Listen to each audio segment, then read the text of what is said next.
very pleased to hear from the Honorable Prime Minister and others about the guarantee that these elections will be free and fair.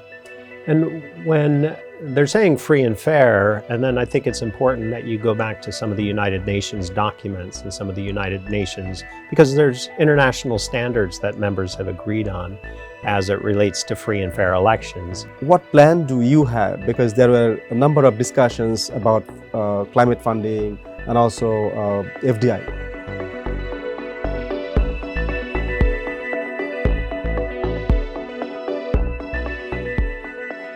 Bangladesh has a very robust relationship with the USA.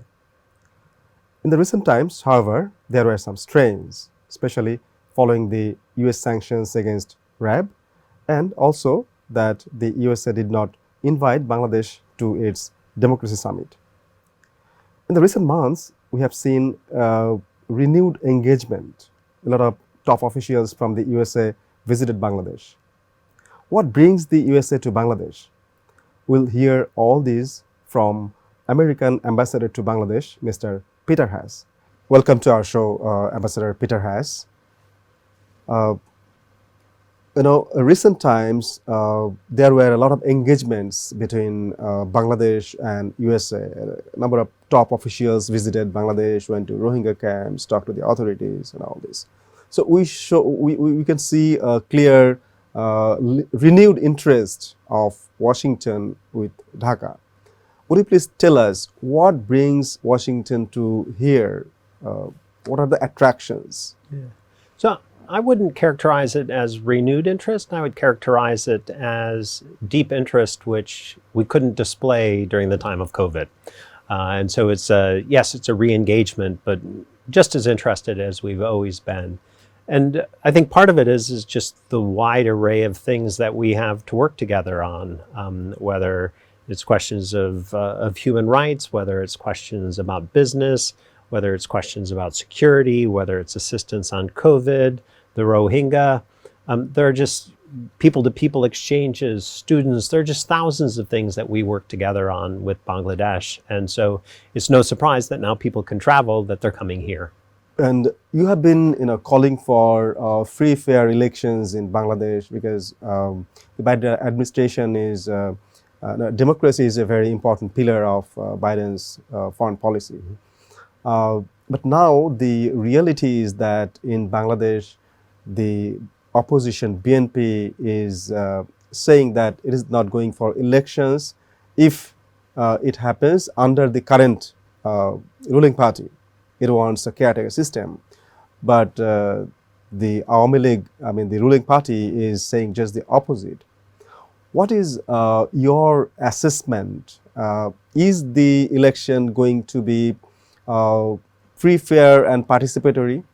First of all, I'd like to say that very pleased to hear from the Honorable Prime Minister and others about the guarantee that these elections will be free and fair.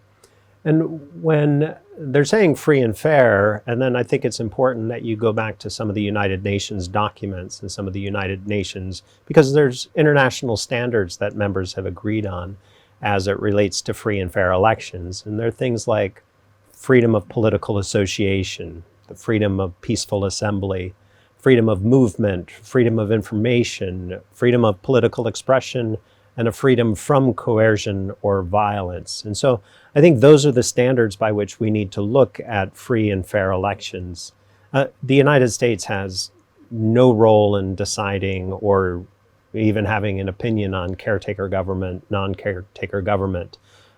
What I think we do want is we want all of the conditions to be in place where all parties believe that they can compete fairly, and have a chance to win if that's what the Bangladeshi people want.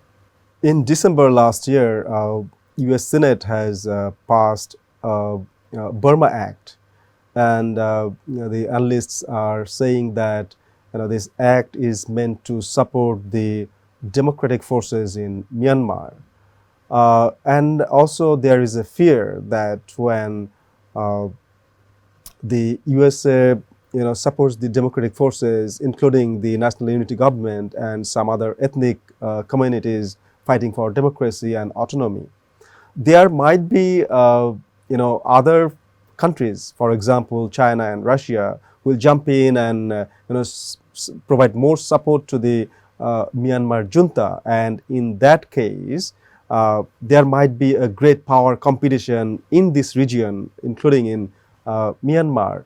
What actually Washington does want to do, I mean, with this act, and what do you talk, I mean, what is your response about these fears? I think there's a fundamentalist misunderstanding about what the Burma Act is about and what it's intended to do. Our goal, which we've made clear, is a return to democracy in Burma, and with that, an ability for the Rohingya people to return with full dignity, full rights, and voluntarily. And the Burma Act is designed to promote that. One of the main elements of the Burma Act is to call upon the US government to increase its use of sanctions against the military junta and against those who provide weapons and support to the military junta. There is another part of it which provides assistance to some of the opposition groups that you were outlining, but the legislation is very, very clear that that is humanitarian assistance only. It is not designed in any way to provide any kind of military assistance. And so I believe that the Burma Act is exactly that Bangladesh and the United States share the ultimate goal of it, which is a transition to democracy, and therefore the ability to create the situations where the Rohingya can return. So can you visualize, can you imagine any time frame for Rohingya repatriation? It really all depends upon the military regime in Burma. We continually increase our pressure on them. We declared a genocide for what they did. We continue to work in the United Nations, in ASEAN, in the global community to try and increase pressure on them. But in the meantime, we continue to try and support Bangladesh and the tremendous efforts that it has made to protect these people, from opening your borders almost 6 years ago for these people fleeing a genocide, to maintaining them while they're here and waiting for the conditions to return. And so we continue to work on both sides, getting them back, but also helping them so that they can survive while they're here in Bangladesh. But you know that this funding has recently declined, and the food ration had to be cut down, and because of course for various other reasons, including the Ukraine-Russia war and so on. So how can they survive with such minimal level of funding, and what is your appeal?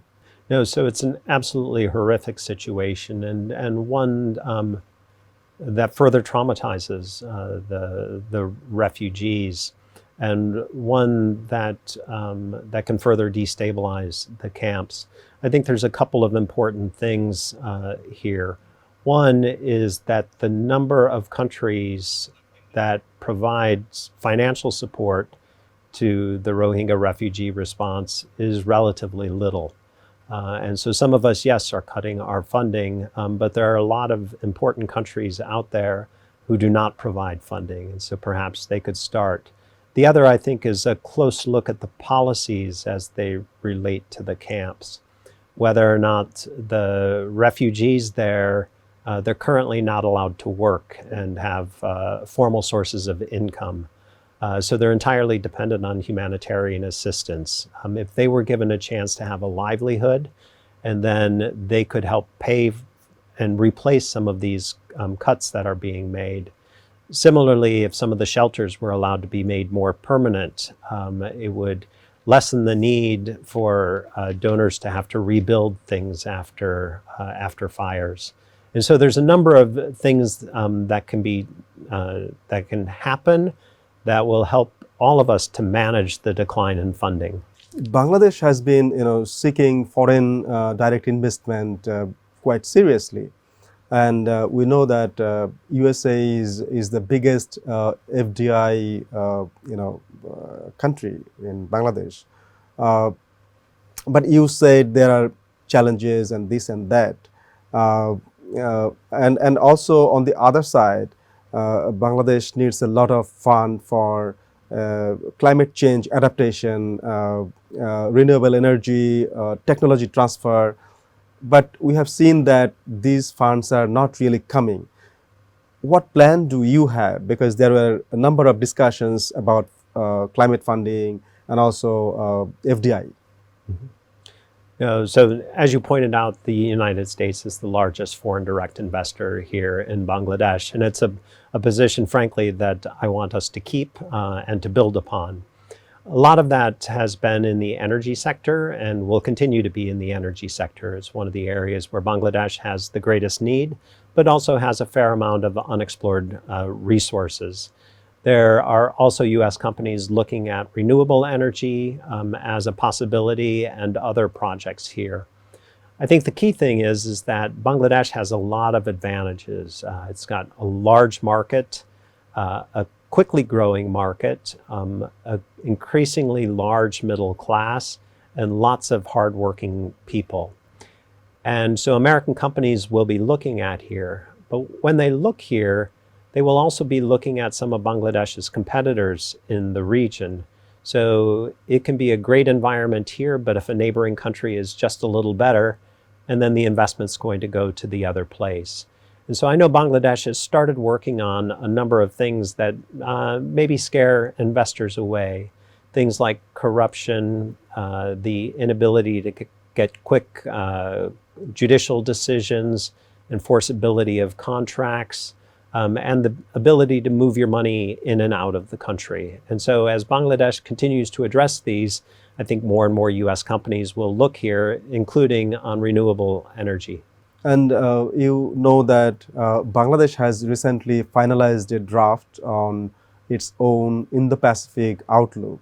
And it is doing so in the context when a number of countries have their own Indo-Pacific visions. So you have Indo-Pacific strategy, and this Indo-Pacific is a very focused region in the world now. And also there are different other alliances, including Quad and the AUKUS, so which also have the security elements in that. Bangladesh does not want to be engaged in anything that is that has security elements. So but the other alliances or the grouping have security alliances. So how do you really go about that? I think it's a misunderstanding. One, about whether these are alliances, certainly not in the traditional military sense. The Quad is not an alliance. It's four countries that cooperate together across a whole range of things, everything from climate change, renewable energy, infrastructure, COVID. And similarly, our Indo-Pacific strategy it's not even anything you can join. There's no membership to the Indo-Pacific strategy. It's about ideas. And the 5 ideas that we have, or the vision we have for this region, is that it's open, it's prosperous, it's connected, it's resilient, and it's secure. So there are 5 objectives, only one of which has to do with security in the sense that you're talking about.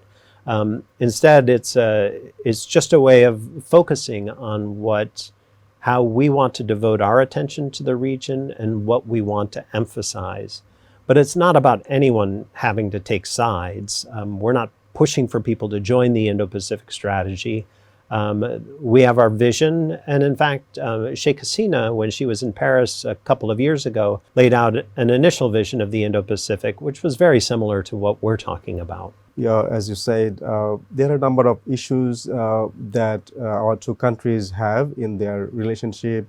There are a lot of potentials and some challenges, and if these two countries can work together, they have the political will, I'm sure we can overcome all these challenges, and we can build a prosperous Bangladesh, and we can have a stable and peaceful region and the world.